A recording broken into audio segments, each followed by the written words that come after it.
چیل کی توبہ۔ جو ظلم کرے پھر اس برائی کے بعد اچھا کام کرے، پس بے شک میں بخشنے والا مہربان ہوں۔ صبح سویرے جنگل کے تمام چرند پرند اپنے گھروں اور گھونسلوں سے باہر نکل آئے۔ سبھی اللہ پاک کی حمد و ثنا کر رہے تھے، کچھ خوراک کی تلاش میں ادھر ادھر پھر رہے تھے۔ ہوشیار ہدہد ایک درخت کی شاخ پر بیٹھا تسبیح پڑھ رہا تھا۔ اچانک اسے کسی پرندے کی فریاد سنائی دی۔ ہوشیار ہدہد نے غور سے دیکھا تو قریب ہی ایک درخت کی ڈالی پر ننھی سی بیا بیٹھی چیخ رہی تھی۔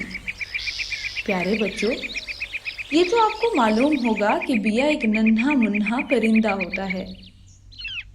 ایک چیل اس بیا کے گھونسلے پر بار بار حملہ کر رہی تھی۔ گھونسلے میں بیا کے چھوٹے چھوٹے بچے رو رہے تھے، جبکہ ننھی بیا بے چینی سے مدد کے لیے پکار رہی تھی۔ ہوشیار ہدہد نے فوراً خبری کوے کے ذریعے ابابیل کا ایک چھوٹا سا لشکر بلایا۔ ابابیلوں نے وہاں آتے ہی چیل کے گرد گھیرا تنگ کر دیا، پھر کچھ ہی دیر بعد چیل کو گرفتار کر کے ہوشیار ہدہد کے سامنے پیش کر دیا۔ شرم اور ندامت سے چیل کا سر جھکا ہوا تھا۔ یوں رنگے ہاتھوں پکڑے جانے پر چیل نے بیا اور ہدہد سے معافی مانگی تو سب نے اسے معاف کر دیا۔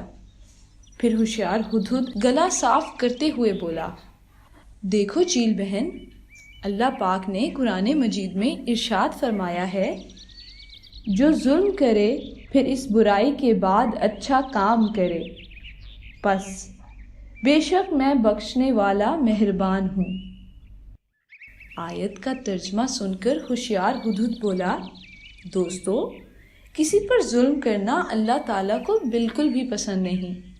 چیل نے ایک غلط کام کیا، لیکن بعد میں اس نے معافی بھی مانگ لی۔ مجھے امید ہے کہ اللہ اسے معاف کر دے گا۔ یہ سن کر چیل نے ہوشیار ہدہد کا شکریہ ادا کیا اور بیا کے بچوں کو پیار کرتے ہوئے وہاں سے اڑ گئی۔